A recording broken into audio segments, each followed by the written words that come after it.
Welcome to the AVG Fantasy Football Podcast. This is Season 3, Episode 47. Today, we will be going over... first, my name is Michael Marcani. I'm the host with the most. I'm here with It's Your Boy T on the very left. Just took a sip of his drink. Tyler Revelis. Follow him on Twitter at It's Your Boy T. We got Andre Navarro in the middle. Andre Navarro, also known as Andre Navarro. You can follow him on Twitter at Tweets by Dre. And then we got Anthony Revelis taking a sip as well. If you're listening to audio and you want to see us sipping, go check out the video on YouTube. Go ahead and subscribe. I'll do all that good stuff. But today we're talking about we're going to go over the Thursday night football game coming up. We got the Bengals are playing the Cleveland Browns. Okay? It's going to be not so exciting. These guys both do play in the AFC North, which is, I'm a Steelers fan, but it doesn't matter. They both are not good. Not worried about those teams. Anyways, before we do that, we're going to go also over a couple of different injuries that happened and how you can adjust your lineup based on that. And then we're going to go over at the very end of the podcast, we'll go over some buy low, sell high guys after week one. There's a lot of players that we weren't expecting to do well, and there's players we did expect to do well because we can see the future. That's right. Because we're the best fantasy football podcast on the internet. That's why it says it up there, dude. Pete. It says it right there. Pete, it's right here. But yeah, if you haven't already, go ahead and subscribe to us on YouTube. We were able to reach our goal for the preseason, and we just set another goal, and we would like you to help us get there, okay? Also, follow us on Instagram or Twitter. If you haven't already, leave us a review and rating on the Apple Podcast app. It helps us big time. Or just like the video or like the podcast on any podcast app you listen to. It's really helpful for us, so we appreciate all that. If you need any extra information, we do a live stream right before the games start on Sunday. We did it last week. We gave a lot of last minute lineup live stream start sit advice. So if you don't know who to pick between two players, we got your back there. And tomorrow night we'll be doing a Thursday night football live stream where we're gonna just watch the game, and we'll do a little commentation. Commentary. It's all right, we'll get there. Commentation. Good one, Mike. You fucking idiot. Genius. All right. With that being said, let's get right into it, huh? We'll go over some what do you call them? Headlines. Some headlines, baby. So we got first headline here. We got Michael Thomas has a high ankle sprain. The number one wide receiver in every fantasy draft. I think unless your dad's there and he drafts DeVante Parker. He's got a high ankle sprain. Or unless you're Anthony and his number one wide receiver was DeVante Adams. I drafted DeVante Adams. Yeah, bro. Yeah. Beast. But yeah, Michael Thomas gets the high ankle sprain. Hopefully we can get Dr. Coochie, a.k.a. the medicine man, on here so we can kind of really go over what the high ankle sprain is. Michael Thomas came out and said it's nothing too serious, but then the Saints came out and said he's going to miss several weeks.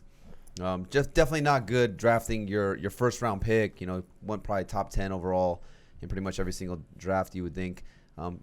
Off there, we're just saying he finished as the wide receiver 84.5 point PPR leagues. Is that nice? That's not good. That's wild. That's insane. So yeah, just a tough blow if you drafted Michael Thomas in the first round to be this guy. Obviously, he had a crazy year last year. It was like 146 catches or something like that. Broke the record, or 153 catches. I can't remember what it was. Too many goddamn. A lot of catches. Obviously, he was due for some regression. Too many. But yeah, it's just a tough blow for him. So now, what do you think? Do you think this kind of boosts Manny Sanders' value going forward? Jared Cook's value? Are you confident? Like, let's say you have Drew Brees. Are you still confident with Drew Brees as your QB1? There's a lot of question marks with this injury. It's definitely a boost to Emmanuel Sanders and Traquan Smith, but Emmanuel Sanders 49% of the snaps last week. You don't like to see that in week one. Maybe it was just being new to the team and getting accustomed. So he's the one I'm going to probably own.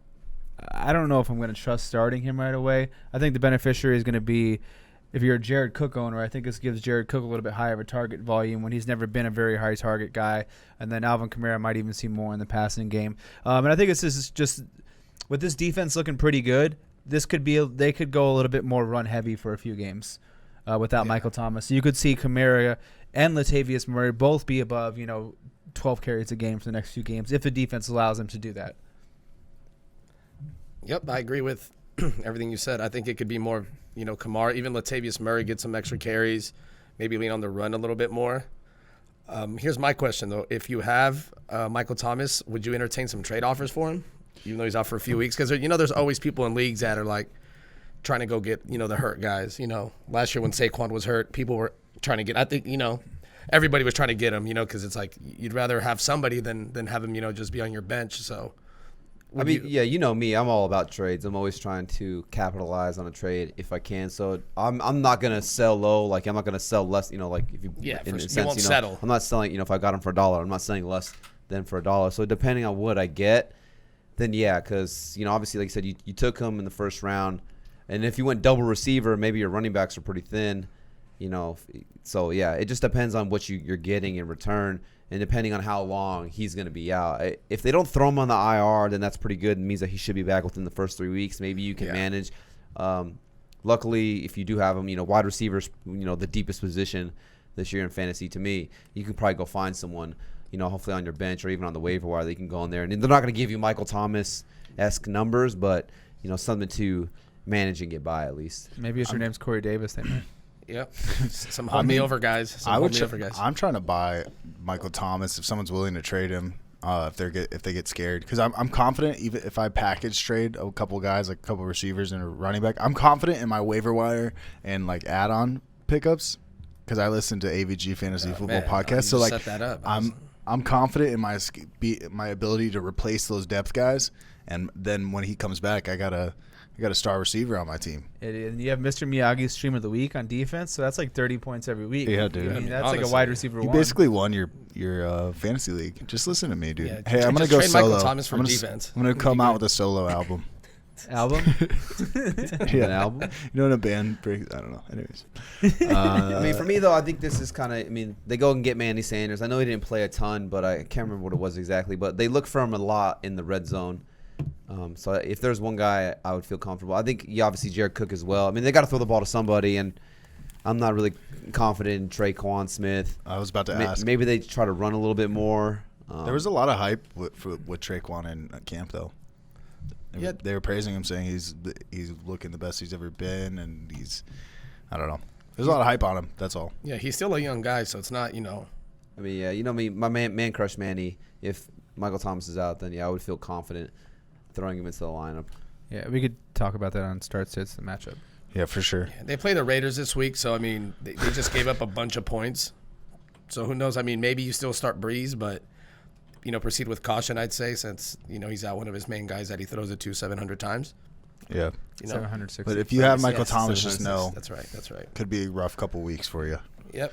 All right, then we can move on to Chris Godwin.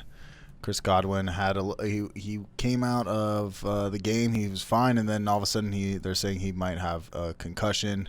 They're dealing with that. So I think he's in the concussion protocol right now. What's the status? Yeah, this was interesting. I was reading on it today. They said he had no symptoms really until like yesterday morning or this morning. Like then he started feeling groggy and all that. So I think it might hurt him because it's like a 5-step program that you have to go through no matter what. So I feel like since it's like a later date, it might kind of get in the way of him being able to play unless they can like speed up the last couple steps. But tomorrow's already Thursday, and he's probably in step 2. So, well, I heard he showed up to practice with his left shoe on his right foot. See, that's a good sign. Just kidding. That's a good sign. They're like, hey, dude, come in this tent. We gotta check you out. And I don't know if they're on the road or not, but they still got to travel. They have a walkthrough day. They don't really. He knows the offense. It's not really like that, but. I'm just curious if he gets cleared in time more than anything else. Yeah, I think the Bucs are home against the Carolina Panthers this week. So kind of just banged up. He's got the concussion. Obviously, Mike Williams dealing with the hamstring. He just didn't look the same. So let's say, for an instance, Chris Godwin, he does sit out this week due to the concussion. You feeling confident dialing up your guy, Scotty Miller? Oh, for sure. Yeah. Oh, say less. I think he's going to get that tug this week. I think he's going to get a tug finally. He had one last year, but he's been that deep threat too. He can line up outside. He's by far their fastest receiver. And Brady looks for him. So 6 targets, 5 catches. But I think he's going to get that tug. Mike, he was the guy when we did the waiver wire episode. You were pretty hyped on him. You said you liked what he saw. I was just more. I mean, yeah, I did. I just watching the game. I definitely did. I was gonna say I just was more defending Dre, like giving benefit of the doubt to Dre, because Dre really called it. So I just wanted to acknowledge that. But yeah, I mean, he looked good. He looked good. Tom Brady had that. Needs that squirrely guy, but he is more of a deep threat though. Guy. Yeah, he's like he needs a white receiver. All right. Yeah, he's an Edelman, but with speed. You need some speed. Yeah, but I don't know. They seemed like they worked well, and like what you were saying, how they practiced together when they did those off practices too. That really kind of sold me on his involvement, that chip on his shoulder kind of type of vibe. Yeah. And he gained 10 pounds of muscle in the off season, so that'll help. 10 pounds is good. 10 pounds is better than not 10 pounds. You know what I'm saying? Yeah. All right. Well, we'll get next. We can move on to James Conner. Also came out with a little bit of an injury. He was trying to get it together because I know he's not trying to be the injury-prone guy during the game. You could tell he was like visually frustrated with himself. Sure. But Benny Snell came out and did pretty well in his absence. So what do you guys think with this James Conner situation? Are you trying to trade James Conner? Are you trying to trade for James Conner? I walked away in all the drafts with 0 shares of James Conner, but there's a couple leagues where I got a lot of Benny Snell towards the tail end of my draft, just taking a shot on him right there. Obviously James Conner's in a contract year. I was torn back and forth of whether to take him or not, because I do feel like with Big Ben there, this offense is going to be a lot better than it was last year. And obviously with that defense they have, you saw how good they were on Monday night. They're always going to be in every single game because that defense is going to keep them in games. But the injury concern was just there for me, and especially spending a 3rd round, potentially even a 4th round draft pick on a guy who's yet to play a full 16 games. I'm just more risk adverse, especially when I'm in my higher picks. I really want to hit them. I really want to nail those picks. So, yeah, I walked away with 0 shares of James Conner. I would not be trying to get James Conner on my team at all. I just can't imagine a scenario where, even though he was there, he got 6 carries. He only had 9 yards. He wasn't really efficient. And then Benny Snells went out there and balled. I can't imagine a scenario where Tomlin's just like, all right, dude, let's just put the more injury-prone, less effective running back James Conner out there and put the more elusive, younger, healthier back Benny Snell on the bench. So I think this is going to be more of a running back by committee. Hopefully you watched the waiver wire episode we dropped yesterday and you went out and you got Benny Snell if you could. And I would just be holding on to Benny Snell going forward to see how this backfield works out. Yeah, I mean Benny Snell, he looked good, dude. I mean he was efficient. He did well. I was hyped as a Steelers fan. I was hyped that we had someone right behind James Conner able to take the ball and run it down the field. Put up those yards. It doesn't matter how many you get. That being said, all right, we can move on to. What do you guys do? What do you guys think? I agree with you, say. Yeah, that's lost some why I was weight. quiet. Yeah, look shifty. I don't need to repeat you. He covered it all. I think Mike just got nervous because we were talking about the Steelers. He was just like, next. He's like, what do I do? All right, next. Speaking of Steelers and ex-Steeler. Old who's Steeler. not a flub. There you go. Good timing on that one. All right, we got Le'Veon Bell, slipped, tripped, and fell on his dick. Twice. Same 2 play. times. Listen, we said I don't have any faith in Le'Veon Bell before the season started, just because I do not like Adam Gase as a coach. You guys have educated me on that as Dolphins fans. What's your guys' thoughts on this injury? As for whether you own Franco or any other running back? Yeah, what do you get out of it? You hear Le'Veon Bell, what comes to your mind? Bam. Ding. The gong. Ah, my apparently. hamstrings. I want nothing to do with any Jets running backs. Let's put it that way. Sweet and simple. Don't like the offense. It's gonna. I mean, what's his name was there with Frank Gore? I can't think. Josh Adams. Josh Adams. I'm not gonna mess with the timeshare on the New York Jets offense. Kalen Balazs is there too. Oh, activated right. to the promoted to the active roster. Sign Kalen Balazs. Yeah, they relegated Josh Adams back to practice squad to bring in Kalen Balazs. Jesus fuck. Yeah, I mean, I'm probably not going to feel comfortable with any Jets running back in my lineup week 2. I feel like you have better options at 2 running backs, and then specifically getting into flex options. So for me, I'm probably not burning any waiver. I mean, Frank Gore is probably pretty high owned, but I wouldn't burn a waiver priority on him or anyone else. It's like I said, I'm not interested in any Jets running backs. I have Leveon in the league, and it sucks. I would So, just like, say what are you doing in that situation? if you do got, if obviously Frank Gore was named the starter today, it's always good to get a starting running back if you can, but they're going to be playing the Niners, and I could just see the scenario where the Niners, they are traveling to New York to play them in New York, but I could just see a scenario where the Niners are pretty pissed off. I mean, they lost at home opener to the division rival, the Cardinals, your NFC West division winner, Mike. Champs. So, yeah, I just imagine where the Niners are going to be pretty upset, and they're going to just smack the Jets. So what is the upside, even if he gets 15 carries? 30 It's yards. not much there. 22. But with that being said, kind of like you said, James Conner trying to trade for him, we all said no. Michael Thomas, obviously trading for him. We throw our opinions out there. What about Le'Veon Bell? Are you trying to buy low on him, or you still want to steer clear of this offense? I wasn't big on him coming into the offseason. I just still see the same situation. So it's and he has that name that people are going to want more than I'm going to want to give up. So I'm not making a move for Le'Veon Bell. I mean, you can. If I'm not opposed to you just sending a message in your group chat for your fantasy league. You just are like, hey, what will you take for Le'Veon Bell?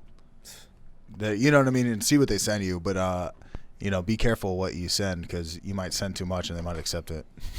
That's true. Yeah, don't use that ESPN Snickers. What is it? The IBM Watson trade rape app. It's called the trade rape app.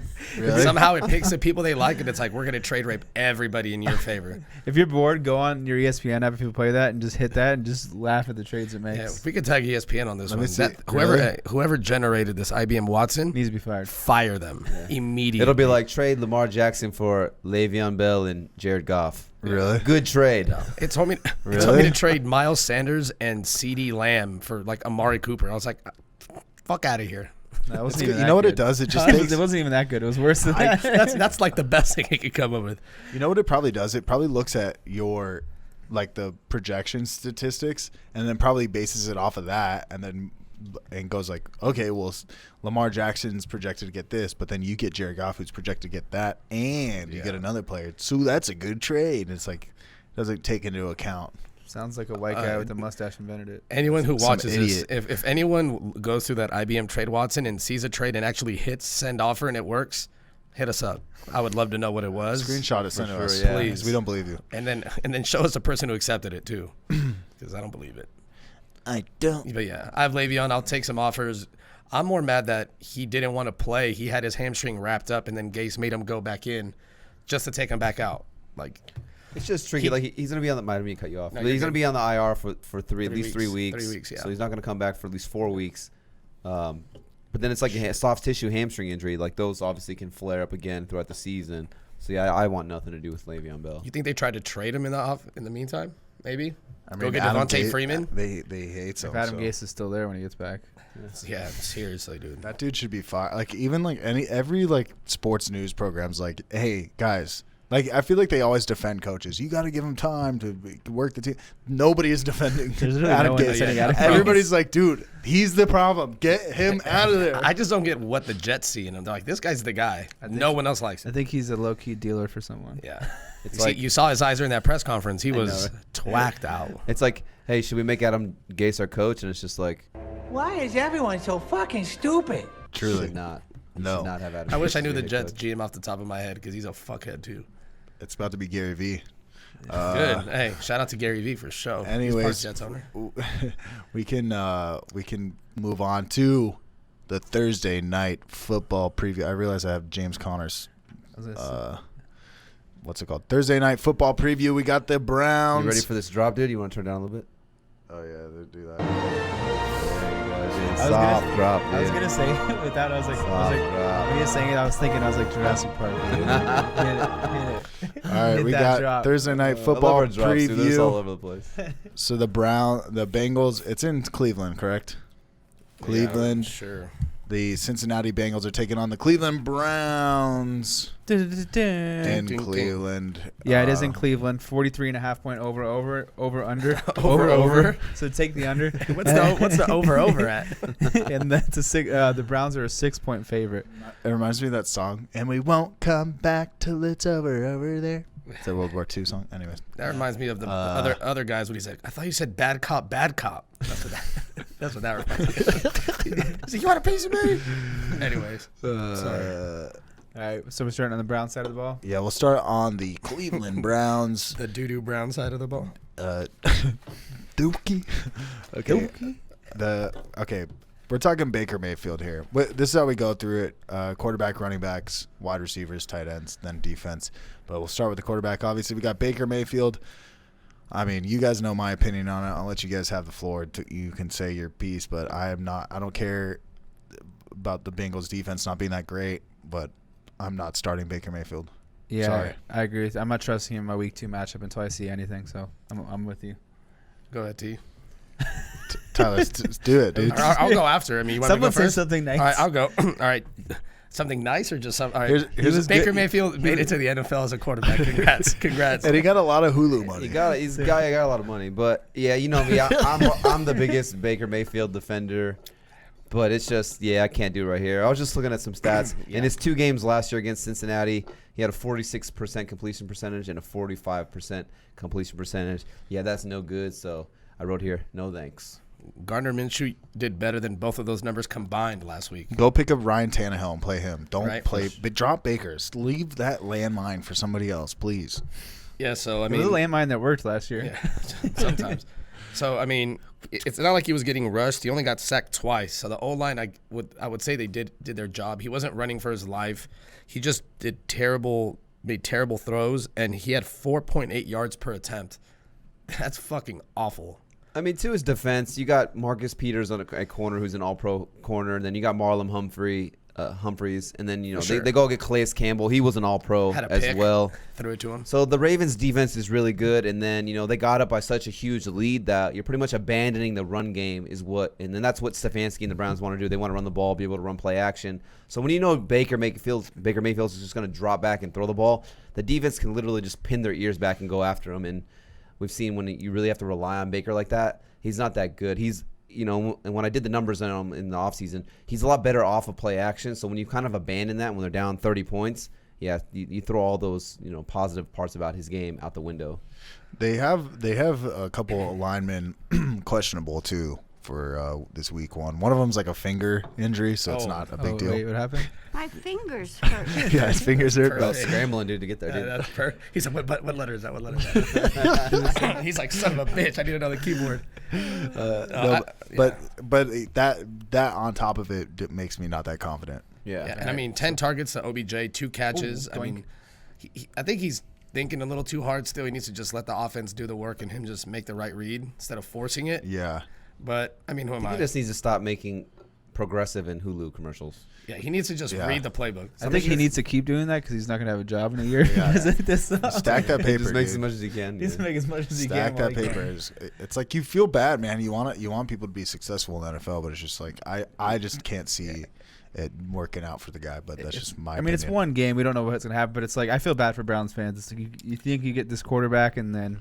No, he got Rookie of the Year that year, and everybody went to everybody's head. I know, but that's what I'm saying is you think you have like potentially a future when he wins Rookie of the Year and has at least a decent year. Rookies don't have like year rookies don't have that year very often. It's like RG3 almost. The only reason Baker Mayfield won Rookie of the Year is because Pat Mahomes was behind Alex Smith that year.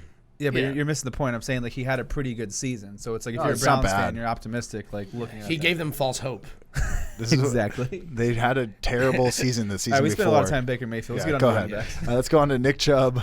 We got. I'm not mad at this playing Nick Chubb. I feel like it's set it and forget it, but I do like the matchup better than this past week. I think you get an uptick from last week. He left his. You could expect more. He left his extends at home last week, but he's bringing it back out. He was too flubby. Instead of getting your full Chubb, I think this running back is going to be half Chubb going forward. I mean, we kind of saw a running back by committee right here. Hunt played 49% of the snaps. Chubb played 48% of the snaps. What's your guys' thoughts on so these? Chubb back- played- So I actually went back. Wait. Who Go ahead. played what? You just said 4. You said Chubb played It 49. was pretty much even. Yeah. And then you said Chubb played 48. Which one had what? 49. Hunt had 49. Chubb had 48% of the snaps. Did you say? I thought you said Chubb twice. Never mind. Listen, that's what he said, bro. So Maybe. I'm just kidding. Okay. I'm just playing. someone want to There's talk a lot again, of or can I flop. speak? Because I'll fucking fight all you. That's, I'll fight you and lose. cue the John Cena music. Get Get ready. Oh, RKO the shit out of somebody. He's getting hyped. So I actually was just like on my phone for a little bit looking at it because I was curious. I was like, how was this breakdown actually played out in the game? So I mean, Chubb came out for the first 2 series. Kareem Hunt didn't see the field. It was just straight up. It was straight up Chubb. Then it started getting mixed and matched. There was a point to where it was on a per carry basis and touches. It was 9 carries to Chubb to 5 carries Hunt. So it was almost a 2-to-1 split. Then it was the third quarter. Chubb came out, Hunt got 2 carries. Chubb's next carry, he fumbled and lost the ball. He was done for the game. So then Kareem Hunt saw 6 straight carries. So that timeshare is a little bit skewed because of that fumble, which is weird because Kareem Hunt fumbled in the red zone as well, but didn't lose it, and they didn't bench him. But then Chubb fumbled and lost it, and he didn't see the field again. They completely benched him. So breaking down the splits, it was almost a 2-to-1 carry split when you're looking at the carries. I didn't look at like the targets and all that, and it was whatever. But as far as like a per carry basis, it was about a 2-to-1 split until he fumbled, and then they just put Hunt in and said, Chubb, get on the bench. Yeah, Hunt had 17 touches, which, like we talked about, Jesus, there it is. Chubb still had 6 yards per carry, so it's not like he wasn't efficient.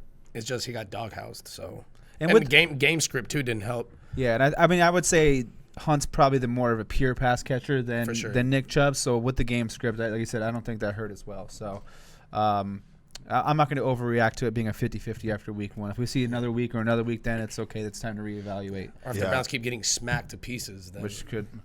then I'm gonna go fuck. I'm gonna have no Chubb. I'm gonna be just limp, walking around limp. Yeah, I think you can start both these guys. Bengals offense. I mean, the Browns offensive line is still really good. I mean, the Bengals gave up the 5th most yards in week 1 to the Chargers, and I personally think the Browns offensive line is way better than the Chargers offensive line. And then like Dre just said right there, they both ran for over 5 yards per carry. So yeah, I think you can start both these guys. I think Chubb would kind of be like an RB2, and then Kareem Hunt even is like a low end RB2 flex kind of guy for you right there. I think both these guys will have a productive game. Yeah. Start him. I agree. All right, so we can move on to the wide receivers. We got Odell Beckham Jr. 10 targets for 2 receptions. Yep. 22 yards, 25. That's what you call not good. Yes. Well, either way, 2 or 3, it doesn't matter. It did help good. your team. I mean, don't I wanna guess if see you want to that. be optimistic and say something nice, you saw 10 targets. But, I mean, Yeah, 3 catches, 22 yards. I think I would trade. I'm going to try and get away from Odell until I see it with this offense if I can. That's my personal opinion. Until we see Baker put it together on the field, I don't know some teams' wide receiver situation, but I'm probably benching Odell and flexing someone else and going with my other 2 wide receivers. Yeah. I mean, for me, it's kind of like Odell's kind of like a fart. It's like if you have to force it, it's shit. There you go. And they're just forcing him all these targets to make him happy, and they're just like forcing him all these targets to be like, no, like he's good. This is gonna work. Like just making it. And it's like you just can't force it. And this is why I kept joking around in the offseason saying like I want nothing to do with Odell. I'm done drinking the coffee.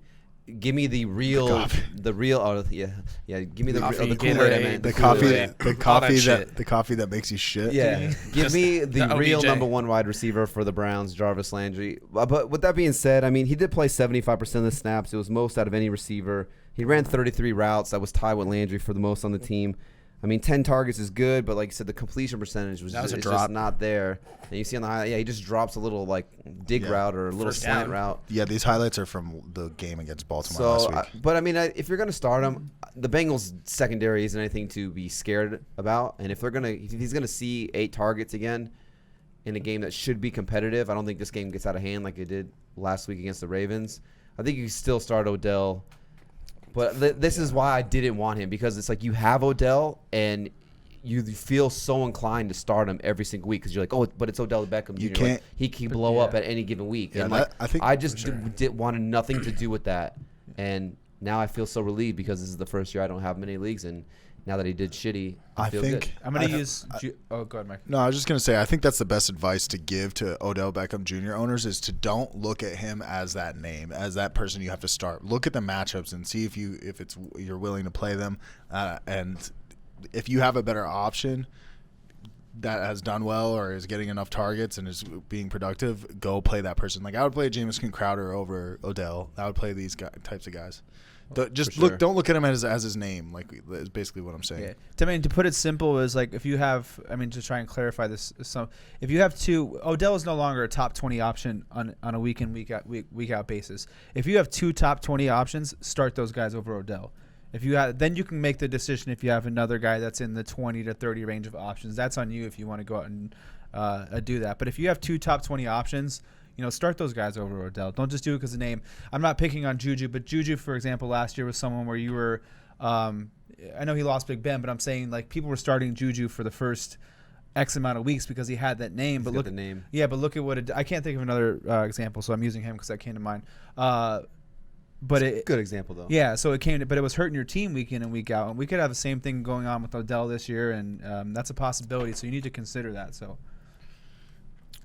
He's still going to have some boom games, and I think this is a game where he could have some boom games. If he booms this game, I'm selling. I don't care what you like. What do you want to buy me? A Chipotle burrito? Sure. I'll trade me Odell Beckham Jr. You got to get his dog one though too. Gonna work the contract language. Hey, you got to get Pups one, bro. Come on. Yeah, dude. Yeah. Double meat. Add the guac though. You know what I'm saying? It's like it's extra for guac.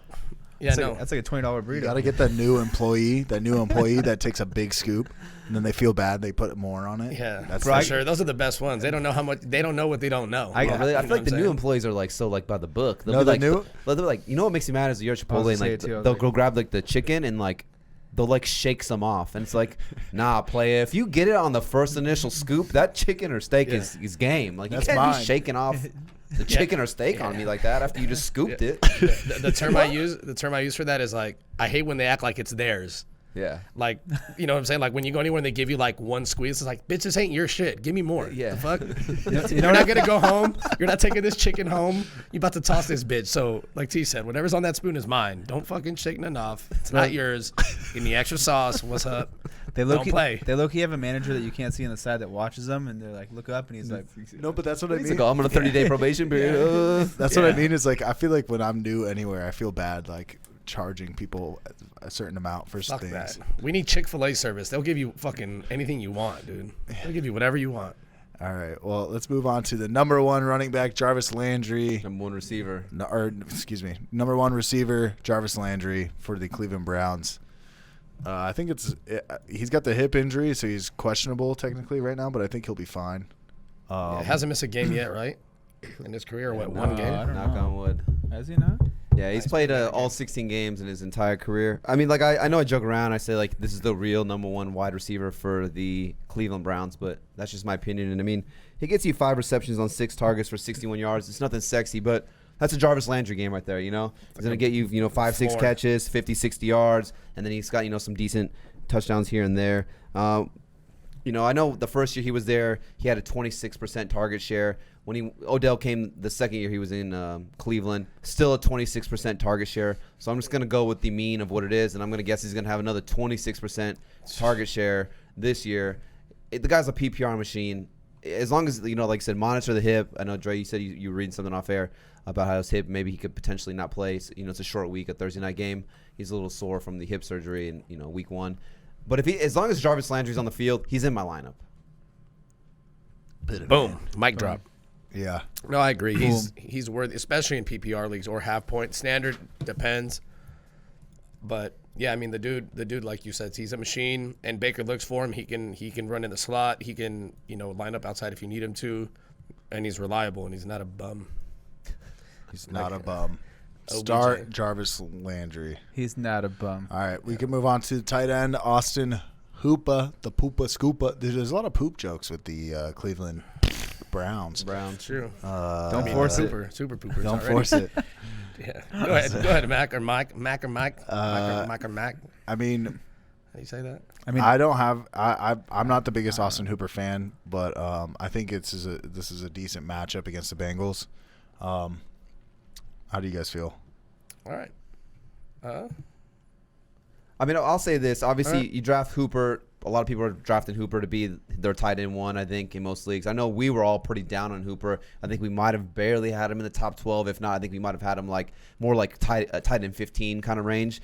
Only gets you 2 receptions on 2 targets for 15 yards. It was actually Njoku, the tight end, that blew up for them. But now he's on IR, so he'll be gone for 3 weeks. Hooper actually finished outside the top 30 tight ends in week 1. That's not good.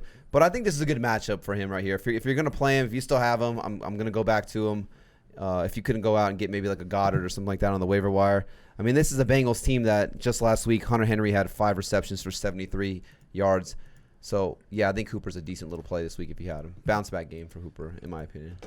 Yeah, I mean, I'm probably doing it if I drafted him because I invested and I want to see another week. I'm not going to go out and just try and pick a guy off the waiver wire, but wouldn't surprise me if he has a dud game. So it's a little risky. I mean, if you're looking at Browns matchups throughout the year, against the Bengals is kind of like the most ideal matchup scenario for you. So I think you're starting Austin Hooper. You're probably still running him out there at least one more game and then reevaluating after 2 and see what happens. You're not going to give up on him after 1 game, especially with the loss of Njoku and the potential for Jarvis Landry to miss a game or even be limited on some snaps potentially. Yeah. So we don't, which I don't think he's gonna be, but I mean there's that potential as well there too. So you're running him out there if you have him probably.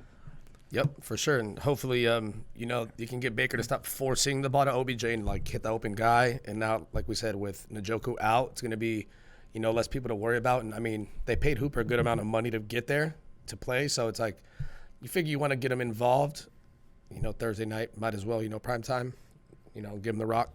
I anticipate more yards. Fuck, I mean, would he have 40, 50 yards? He had 15 yards. 15 yards. That's right. That was catches. Terrible. Divide that by 3. Sorry, he had 3 points in one of my leagues. Nice. All right. 2 Well, points. let's go Browns defense. Are you starting Browns defense against the Cincinnati Bengals? No, I'm flushing them down the toilet. So check it out. The Browns. With the pooper and OBJ. I know, you might be thinking against the rookie quarterback that's good, but they do have Leveon Vernon's is questionable, and then they have 2 corners that are going to be out, and the linebacker Mac Wilson's out. So that's fine. There's a lot of players out. Yeah, I'm good. So, no Browns defense. No more Doodle Browns. All right, we can move on to the Cincinnati Bengals. Rawr. that was like Tigers. the tiger. Whoa. What did you just say? Huh? All right. Joe Burrow, he rushed one in for 30 yards last week. Looking athletic, bro. He didn't throw a touchdown, but he finished with 16 points. For fantasy last week. Are you starting Joe Burrow? No. Are you hopeful with this beat up defense that put some points up? I want to see what he does, but I'm not trusting a rookie in week 2. I mean, we didn't go out and light the world on fire necessarily, to say the least. So I'm not investing in a rookie week 2. I feel it. I'm with you on that. All right, what do we got? All right, we can move on to Joe Mixon. What are your thoughts? I mean, you're starting Joe Mixon, but I'm just gonna. I think it's pretty simple. We don't need to get too deep. But on Joe Mixon, I mean, I was just thinking about him, and I don't think he's gonna reach that high ceiling that a lot of people anticipated. I mean, he only saw one. I know it's 1 game, but 1 catch last week. I just don't think with the system that he has in play, he's going to be a week in and week out 4 or 5 catch type of guy. I think Joe Mixon's probably a 35 to 40 catch guy in the season. I know when a lot of people were talking about his upside, they were saying, he needs to get the ball passing downs and he can get 50, 60 receptions. I kind of don't see it. I don't know how much I trust the offense on a week to week to score points. So to me, I've kind of moved him back down to a RB2 cusp on a weekly play. I've just kind of taken a little bit off of Joe Mixon's weekly value in a sense, if that makes sense. I'm not dogging him. He can still have good weeks, but I've kind of changed the way I look at him. Yeah, no, I agree on the whole the lack of being in the pass game, but like we were saying, he's still a workhorse. Yeah. I mean, he was a he's workhorse. Gonna get a lot of touch. Sorry, go ahead. Yeah, no, I mean, he's going to get his carries. Not many guys can get you 20 carries, 22 carries in a game, and I'm like, that's good. He's not going to catch it a lot. I think once the offense kind of starts progressing and, kind of starts getting more, more continuity and they can start moving the ball, it'll help. Yeah, I mean, it's just reassuring to see, he gets 19 carries. Gio Bernard only gets 1 carry. Shit. I still think he's going to be that low-end RB1, high-end RB2. I mean, 35, 40 catches, that's pretty much what he got last year. I don't know if he would really kind of eclipse that when you have a guy like Gio Bernard, who's a really good pass catching back in himself. You know, they really like Gio Bernard there in Cincinnati. But, I mean, I think he'll be primed to get another 1,100 yards. If he did that last year with how bad that team was, I can only imagine this year when you get A.J. Green back, you get the left tackle Jonah Williams back. I almost said Jonah Hill. He was O-line big at one point. And then you get, Joe Donkey there throwing the ball. So I think, obviously the rushing yards will be there. But to see 19 carries, you like seeing that, like a workhorse back. But a tough matchup against the Chargers. I mean, they arguably have one of the best front sevens in the entire NFL with, the players they have on that defense. So just a tough defense to play week 1 for this Bengals offense. It did just seem like Gio was the pass catching back that they used. Yeah. I think the point I was trying to make is, do you remember how Joe Mixon was the first half of last year? Yeah, it wasn't. As I think there's going to be more of a mix of that in these games. He was being drafted as like a top 6, 7 almost, and I don't think he's there. Yeah. I think you're going to see. I mean, you look at the line this week. That was what you were seeing in the beginning of the year. I think some of those games are going to be sprinkled in there with him from time to time. Not that you're not starting him. I'm just saying my overall outlook on Joe Mixon has kind of changed. I mean, he was getting those 25 to 26 carry game, whatever it was, because it was him, and that was it at that point. He so had they had to give him the ball because they couldn't do anything else. So, like I said, I mean, if you're talking overall rankings for the rest of the season, I probably moved him down to like 13. Yeah, 19 carries is still a good amount. Yeah, it is. We'll see how he does this week. Yeah, I mean, you're starting him though. So wide receivers, we can move on to AJ Green. Green. Kind of reassuring to see A.J. Green come out there. Had 5 catches for 51 yards. Could have had a touchdown. Questionable offensive pass interference. Whack. With 7 seconds on the clock. That could have been the game-winning touchdown for them. I thought it was pass interference. He did kind of shove Casey Hayward away from him to make the catch. But just some good numbers here on A.J. Green. He gets 3 end zone targets if you want to count that one that was taken away for the pass interference. So that's good. That was actually tied most out of all the wide receivers in week 1. He only played on 66% of the snaps, so I don't know if they're just kind of monitoring him in his like ankle and whatnot like that. But he did run 30 routes. That was the 3rd most on the team. But he did get a team high 9 targets. So 9 targets on just 30 routes. He's getting targeted 1 every 3 times he's running a route. That's really good. So yeah, you're starting AJ Green. But just some good numbers. I felt like you see for your boy AJ Green. Yeah. Yeah. No. Yep. I like it. Joe Burrow seemed to look his way. I mean, usually you want to lean on a vet, and the numbers weren't there as much as you'd like for week 1, but definitely room for optimism, like T said, as far as to be on the field 66% of the time and still leading targets. I mean, his floor looks like if he can stay healthy, 7-8 targets a game. I mean, I'll take that all day. Yeah, I'm expecting that snap percentage to jump up for more, sure. As they get, throughout the season. Game shape. If he's, like I said, if he's already getting 9 targets and he's only playing 2/3 of the snaps, I think it's a safe floor from like 8-9 targets per game almost. Yeah, I'll take that. All righty, we can move on to Tyler Boyd, another receiver. So somebody asked on one of our videos, was saying, "Oh, should I start Robbie Anderson over Tyler Boyd in week 2?" I would say no. I would play Tyler Boyd. I don't panic if you're a Tyler Boyd owner, in my opinion. Yeah, just give it some time. I don't think he got targeted. I think he could start him in the first half of the game. I remember watching it. They're like, and he still doesn't have a target. Like, but I mean, that's what happens when you have a rookie quarterback. Just give it. You got to be a little bit more patient. But I mean, he's talented enough. He gets the separation. I would say don't panic on him yet. Yeah. And a softer defensive matchup. I mean, I think Burrow's going to have a little bit more success against the Browns than he did against the Chargers. So that's makes it a little bit more optimistic about that. Yeah, I mean, Boyd, he lines up in the slot predominantly. Played 82% of his routes came from the slot. The Chargers have some guy named Desmond King who plays the slot. He's pretty fucking good. So that's kind of what it is. And then they also have Casey Hayward and Cliff Harris. Those guys, you hear me say it all the time. They have 3 top 5 corners from Pro Football Focus in terms of their overall grade. The Browns do not have that. So he's going to be going against the Browns' worst graded corner, Pro Football Focus. But just some good numbers on him right here. He played 81% of the snaps. That was second most, only behind John Ross. John Ross obviously did nothing with his. But his 39 routes ran, Tyler Boyd, those were the most on the team. So just more, just some positive numbers going forward. It was a tough matchup against a guy like Desmond King. I think you're going to see a pretty good Tyler Boyd game this week. I think he finds the end zone. Yeah. Your boy T saying your boy T is going to get in the end zone. From one boy T to the other boy T. I think that's it for Bengals. So we didn't add John Ross in here because there's a reason for that. Yep. No, actually his. It's out right there. That's him. Go back. That was him. The empty space? The empty space before Tyler Boyd. That's John Ross. Oh. Go back in there. Right there. That's John Ross. Just a big doo-doo stick. Tight end, are you playing? No. Drew Sample, Uzomah, nah. All right, so Bengals defense? Negative.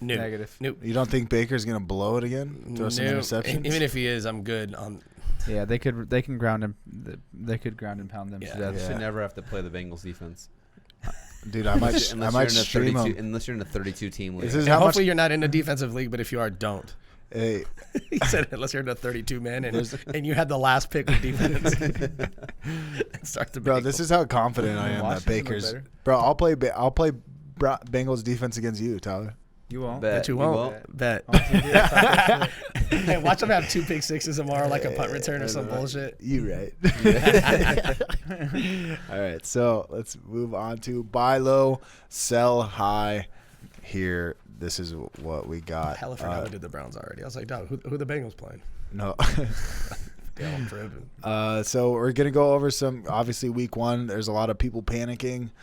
People who think that they have the best player on their team or in the league. You need to know if you need to buy low or sell high. I don't know how I put that together. That didn't even make any sense. It's just saying, like, explain you're feeling yourself. This is probably the week where people overreact the most. They're either like, oh, this guy's a bum, he sucks, or they're thinking like, oh, this guy's so great because he had a monster game.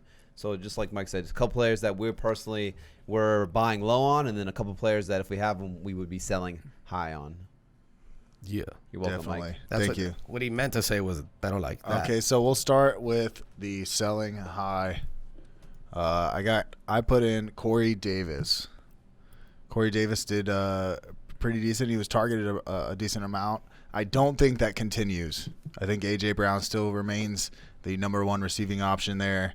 I think Jonathan Smith still becomes the guy. I just can't imagine Corey Davis just being targeted this much throughout the season. But I could be wrong. But so I'm gonna try. If I was able to like grab Corey Davis off the waiver wire, I might try and package trade him for somebody. I don't know if you guys are mad at that or not. No, I like the package trade idea. I agree with everything you said, so that's all I'm saying. Yeah. He looked good. I mean, if any player is going to break out their 4th year, I mean, it's a guy who went, top 5, top 6, so he's got what they think, the body type, the frame, everything you need to be a receiver. It just hasn't worked. Maybe A.J. Brown will help him. I don't think he's going to be as good as where he got drafted, but I think he could be better than he was last year now that the attention isn't on him. There's no pressure. He can just kind of relax and play. And plus, the Titans didn't pick up his options, so he's a free agent after this year. So, yeah, he's playing for a contract. So he's playing for a contract. I mean, 8 targets, 7 catches, 100 yards. I mean, I watched the game. He looked good. I mean, granted, he was open. He had a lot of separation, so I don't know if that was the DBs or whatever, but he did look good. I would say, yeah, he's definitely a good sell high if you have him, especially if there's a lot of, wide receiver needy teams or there's always somebody in the league that's going to like somebody more than for sure. Right. Other people are going to be high. So. All right, we can move on to who's got this one? Chris Carson? Chris Carson's with the S. Carson's. Fucking guy. Yeah, I'm going to sell high on Chris Carson. I mean, he was someone I was kind of debating. I'm like, am I too low on him or am I I couldn't, like, it was almost like the James Conner thing with you where I'm like, I have no shares, but I was like kind of back and forth between do I go after him? And, 45% of the snaps last week, 34% to Carlos Hyde, and then 21% to Travis Homer. I think he was actually out-carried by Carlos Hyde. I believe it was 7 to what was here? Hold on, let me pull it up real quick. Sorry, 1 second, peoples. Yeah, 7 to 6. And Carlos Hyde actually got the red zone carry as well. I mean, Chris Carson is not going to get 2 receiving touchdowns on a weekly basis. Yeah. And if he's going to be – he was drafted to be a top 15 running back. He put up top 10 numbers. If you can go out and get a legit Jonathan Taylor, going forward top 15 running back, I would make that move. or even like David Johnson if I get someone like that where I know he's going to be in this. I'm not going to, he's in a committee, and it seems like Seattle might be going more towards pass heavy with Russell Wilson too. He's had fumbling issues in the past. 2 receiving touchdowns isn't going to happen again. I'm trying to move Chris Carson if I can. And I know this sounds crazy, but find a Seahawks fan that's in your league and fucking trade them. Those, whatever, when you trade someone a fan of their team, dude, it works. I mean, that's just good trade advice in general. Hey, pick someone if you know someone in your league that's like the Seahawks. But hey, I got Chris Carson. What's up? I think if I had Chris Carson, if you could sell him obviously and get something nice, I think you should do that. But I'm not mad at him. I think Hyde got a lot of those carries when the game was kind of out of reach. I mean, they were blowing the Falcons out. There's no need to just have a guy like Chris Carson who's coming off a hip surgery to give him the ball 20 times, when you're just blowing out the Falcons. I still think he's the main guy for Pete Carroll and the Seahawks. But like Andy said, if I could flip him for Jonathan Taylor, I think now with Marlon Mack being out, I think the sky's the limit for Jonathan Taylor in the Colts backfield. Maybe you even go get a guy. I mean, if you could package something, I know kind of Mike, one of your guys later, but if you could get Chris Carson to someone and try to get like a Saquon potentially, yeah, I would do that for sure too. Yeah, I don't mean to to Tyler's point real quick, and then we can move on. I don't mean to panic like you have a bust, but I mean like he's in a committee, so it's like I want to try and go get someone who I know is not going to be in that much of a committee, like a workhorse guy, like more of a workhorse because he had workhorse type of points after week 1 for sure, and that's it. And he's not going to get 2 receiving touchdowns like you said often, so it might be his only 2 of the year. Yeah, it could happen for sure. Next. Okay, we can move on to the next one here. We got Darius Slayton. He had 2 touchdowns. Is that correct? He had 2 of them things. He 2 of them things. 2 of them things. Secondary of the Steelers. So, did he slay Minka twice? So it was Terrell Edmonds or Steven Nelson. Minka doesn't get slayed. Our right corner is terrible. So he had 9 targets, 6 catches, over 100 yards, which obviously you'll take any day. I mean, one of the plays he was wide open. I mean, yeah, I mean, I was Terrell Edmonds. But I mean, he is good, but no Golden Tate. They need to integrate Saquon more. Give him. They need to kind of restructure their offense and how it's working. Their O-line really didn't help them out. They were really passing a lot more than they'd like. So I don't think Slayton's going to get you those 9 targets a game. I mean, we saw last year he has a lot of boom games, but right now he's wide receiver 4. There's no way he's going to finish that high. I mean, find someone who needs. You can package him and someone else and get someone a little better to solidify one of your spots, but I would be looking to get rid of Darius Slayton ASAP. I mean, maybe someone's got Danny Dimes, and you can kind of pitch the double points to them. They're like, hey, you want to get the double points? Someone might buy it. Or package Darius Slayton and Chris Carson and go get you, a stud. I mean, Golden Tate was out too, so that's like a big reason. Or someone whoever has Leveon on their team, and if say they're heavy at receiver, go give them those 2 and get like their best receiver. Give them some depth and get you like a lockdown number 1 or something. That's horny. Yeah, that's good advice, dude. That's great advice. I don't have Slayton and Carson. I don't have either. If you do, you won last week, so maybe you're not tripping. Hey, all right. If you started them, that's probably true. Yeah, you probably won. Listen, we got the next guy is J.K. Dobbins. Tyler? Yes. So this is my sell high guy, and hopefully anyone in the leagues I'm in isn't watching this because I've been sending out J.K. Dobbins trade offers left and right, boy. I've been like, hey, this. Hey, every trade offer starts with J.K. Dobbins and somebody else. Someone's going to be like, what do you know that I don't? Well, maybe you should listen to the podcast because now I know you weren't listening. Why is Tyler trying to ship off J.K. Dobbins to everybody? I mean, I think J.K. Dobbins is good, obviously. The things that I hear that I don't like, he got 39% of the snaps, Ingram 36%, Gus Edwards 25%. Now, I don't know if those snaps are dictated based on the fact that they were just blowing out the Browns, so maybe they were kind of just like, all right, we're just going to get all 3 of these guys a little bit of run. There's no reason to just, force feed Mark Ingram the ball. But, I mean, he's still – the best running back on that team is still the quarterback, Lamar Jackson. None of these guys were efficient with their touches. JK 7 for 22. He does get the 2 touchdowns, so big game from him there. But Mark Ingram only 10 rushes, 29 yards. Gus Edwards 4 rushes, only 17 yards. But 0 targets went to the running backs. That's just not good. No receiving upside right there for these running backs. I mean, I'm not doubting J.K. Dobbins. I think potentially he could be really good. But it's kind of like what Anthony was saying there, with Chris Carson and in a sense, a guy who's potentially in a timeshare, and then I'd rather try to go get a for sure guy. If I could trade J.K. Dobbins and someone and get an Eckler, if I could trade J.K. Dobbins and someone and get a Joe Mixon, just something like that, I would do it. Yeah, and Am I crazy for trying to ship him off? I mean, because I've been back and forth on it. Like, man, like, could this guy just kind of take over, or is Ingram really going to go away? Or because I don't think Ingram goes away. I mean, and then just to like, especially this is the reason I don't like it. Essentially, you could say it's almost a 4-man committee because you have Lamar Jackson, Mark Ingram, and you have Gus Edwards involved. So it's a 4-man committee, and the running back position all last year combined 52 targets. So it's about a 50-target position. So now you have a 4-man committee that on any given week, I'm going to see probably 0 to 1 targets to my running back. So I agree with you trying to get rid of him if I could get something along the lines you just said. And that's all, folks. Yeah, I'm on the other side. I think I would I would sit on him, or if I were in your league, I'd try to get him. Like, you made the perfect reference earlier, how you're talking about James Conner and Benny Snell. Like, you would think if there's a guy who's getting hurt or isn't producing, you're going to put in the younger, better, faster guy. That's how I feel about J.K. Dobbins. I think they're going to give him the chance. They're going to give him every chance to succeed, and then if he happens to be better, it's football. You're going to go with the better guy. Like Mark Ingram, I'm sorry. You can be big. You can cheer Big Trust on from the sideline. Like, my bad. But I feel like Mark Ingram wasn't bad last year. No, he had no. Or I mean, in this game, obviously, he didn't put up some crazy rushing numbers, but neither did J.K. Are you saying just going forward, or? Yeah, and I'm a big Mark Ingram fan. I fuck with Mark Ingram 100%. In my other league, He comes, hangs out, we barbecue. I mean, this is the first time I haven't had him in like 5 years. Like, someone got him. I always get Mark Ingram, but I mean, the 15 touchdowns at the age of 30 was pretty wild. I mean, his touchdowns per touch were pretty wild. I mean, he did get hurt in the postseason, and not saying he's definitely not saying that that's still lingering, but they did go get Dobbins in the second. I think they're going to give every chance for Mark Ingram to keep his job also, but I just feel like if one's being better than the other, I don't see – and with a touch of Gus Edwards, I mean, they run the ball more than anybody else, so there's a chance they could both be good. Yeah. It's not without, as Amek would say, the realm of possibility.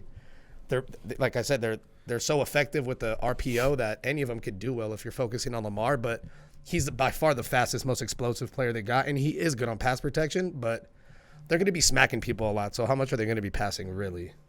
But yeah, I mean, I kind of disagree with that. You've seen year after year so many teams that have veteran running backs that don't go away from him, and sure. Not even to Mark Ingram's caliber. He's better than a lot of these other situations. For I mean, Kerryon Johnson with like LeGarrette Blount. I mean, you even had. I'm just thinking of one off the head, but there's others. Sure. A lot of times with rookies, and pass protection too is the other thing. I mean, Mark Ingram's been a pass protection vet for 10 years.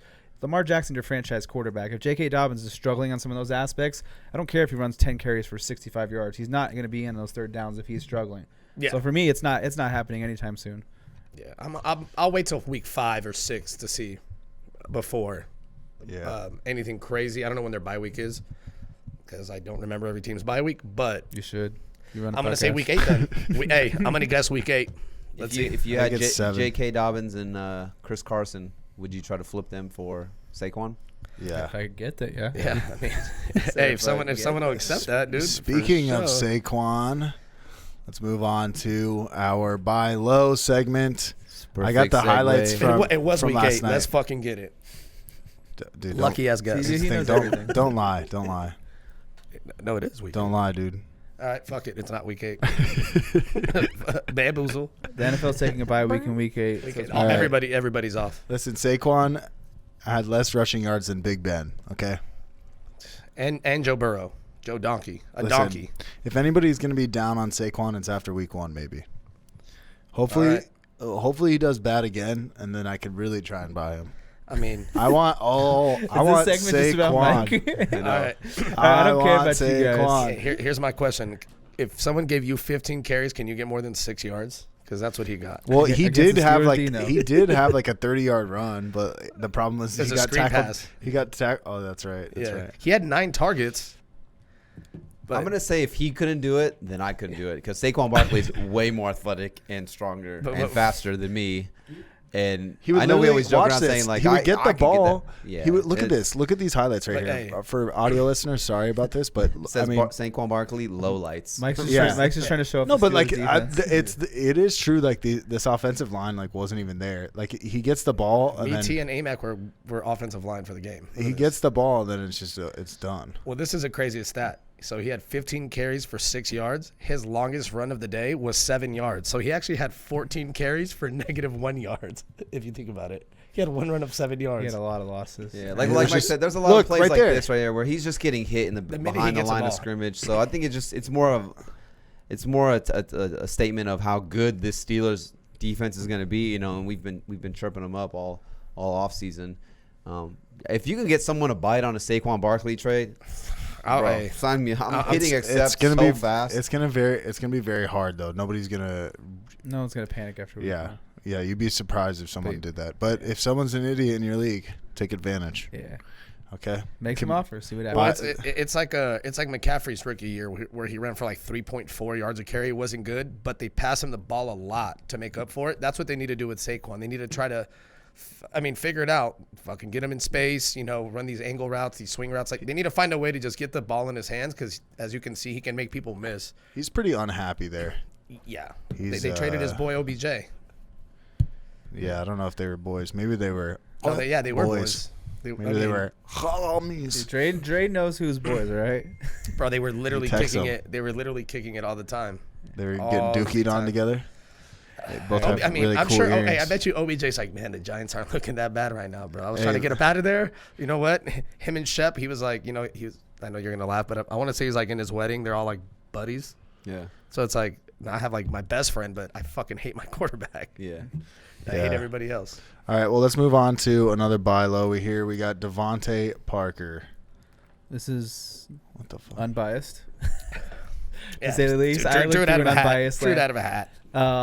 No, from what I saw out of DeVante Parker in the new offensive scheme is, one, Preston Williams can't separate, and he's basically the only guy that can get open, and he's going to probably dominate this target share. On 23 snaps, he saw, I forget how many. Let me see how many targets he had. 4 targets, 4 receptions, 47 yards. Yeah, and that was even against Stephon Gilmore and the secondary. DeVante Parker is going to dominate the target share. I know we were saying that he might be 120, 130, and I was bringing up 130, and you guys thought it was a push.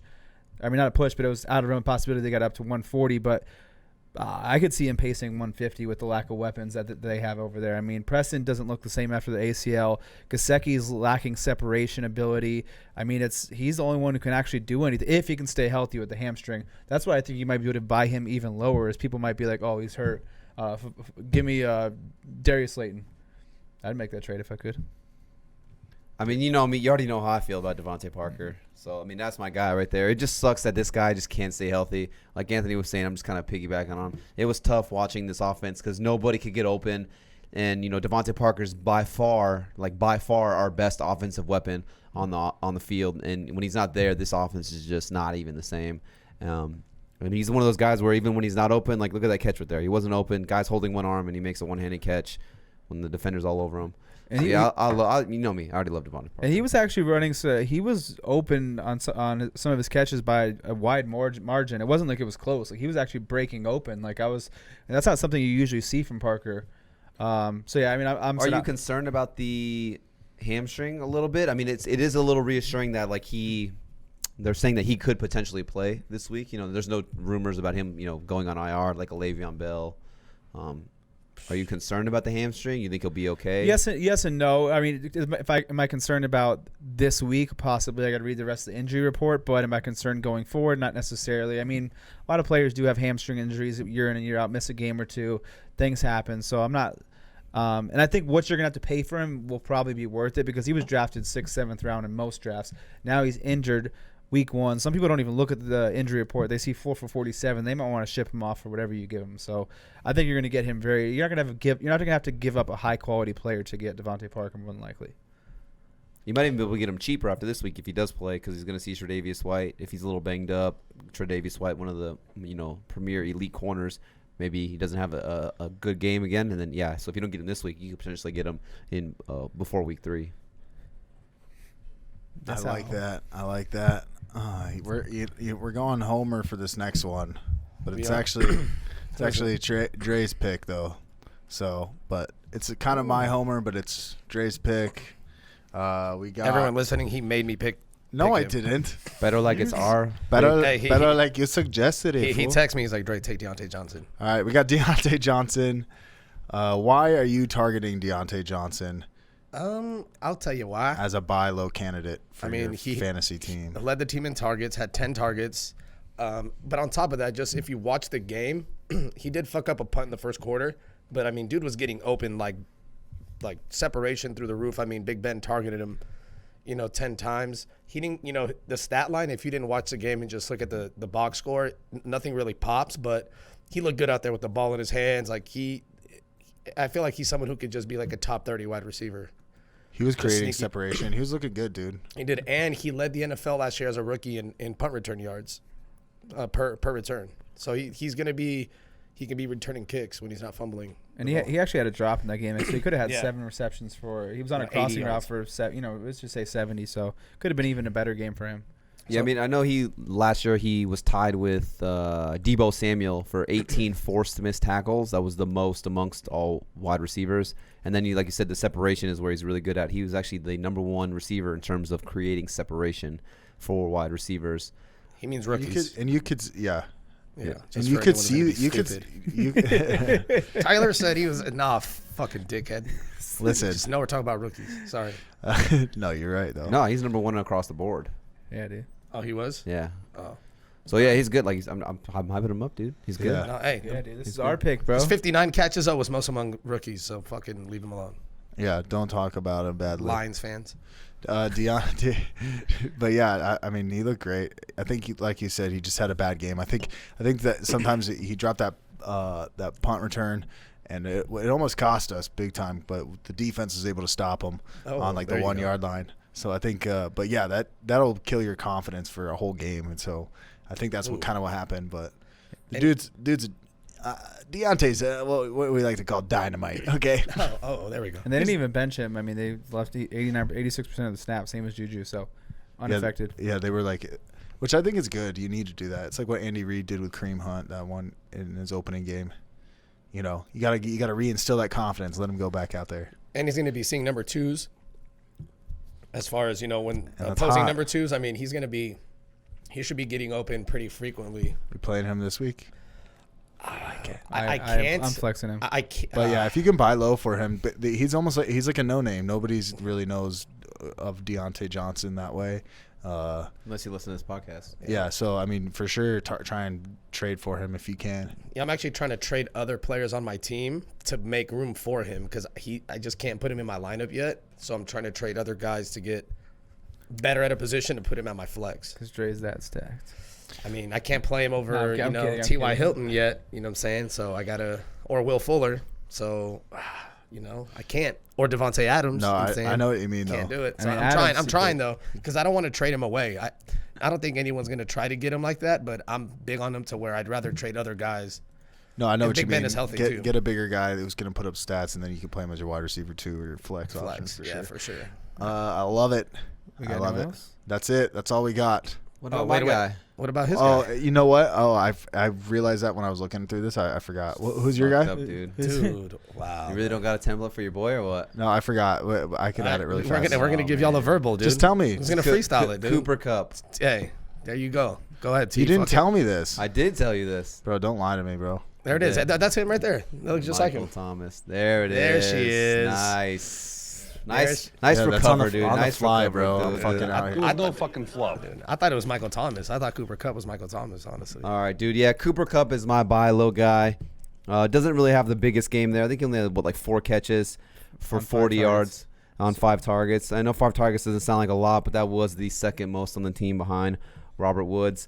Just some numbers here. Why I'm buying Cooper Kupp on the low if I can. I mean, they only threw the ball 31 times. They ran the ball 36, so they're a little more run heavy compared to pass happy. I think when you really look at this Rams offense, you really think of it more as like a passing team, not a running team, especially with no more Gurley. So kind of just a different game script than we all anticipated. And 0 passing touchdowns. I think if there's one guy who's got the most touchdown upside in this offense, it is Cooper Kupp. So obviously Goff not throwing any touchdowns. Cooper Kupp doesn't get anything right there.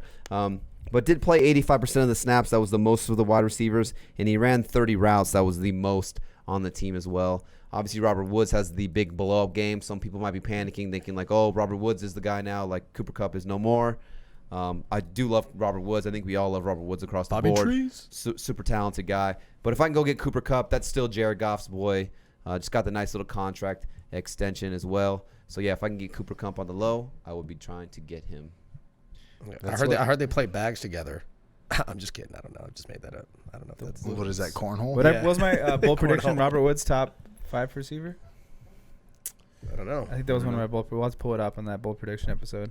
We'll have to look at it. You said that Robert Woods is gonna bust this year. That's what I just read. Definitely I read it right here. You said Robert I Woods took is him no everywhere good. and anywhere, and Said- all over me. You said I'll take my left nut over Robert Woods. That's what you said. I could spare that one. And then obviously you're gonna start Steelers D, right? You start Steelers. Did we already talk about Steelers D? No, but we don't need. what? Why are we talking? Well, about because you forgot we're talking D too. I forgot. Did we talk about Steelers No, D? we're just talking about buy low, sell high. Well, buy low on the Steelers D. They're about to ball. I don't think it's Take buying the low. Yeah, you sure as fuck can. It's like the What do you? Patriots D last year. What or would you high, trade? low. What would you trade for Steelers defense though? Shit. Will Fuller? Hell no. I mean, That's a shit. good question. You might. If I had 2 tight ends, I'd trade like a whatever tight end. Like if I have Goddard and like an Amax situation, who has Goddard and like Jonnu Smith, I'd be like, hey, Jonnu Smith maybe? Fuck it, send it in. You know, like a tight end, nothing crazy. You know what I'm saying? I was waiting for him to say something so I could just hit that button. Yeah, it didn't matter. Fuck Saquon. it, send it in. Saquon. Saquon for Steelers D. No? Is that too much? Is Hey, that buy so- low? That's buy low. Hey, they're scoring way more points right now. Dude, seriously. It's bullshit.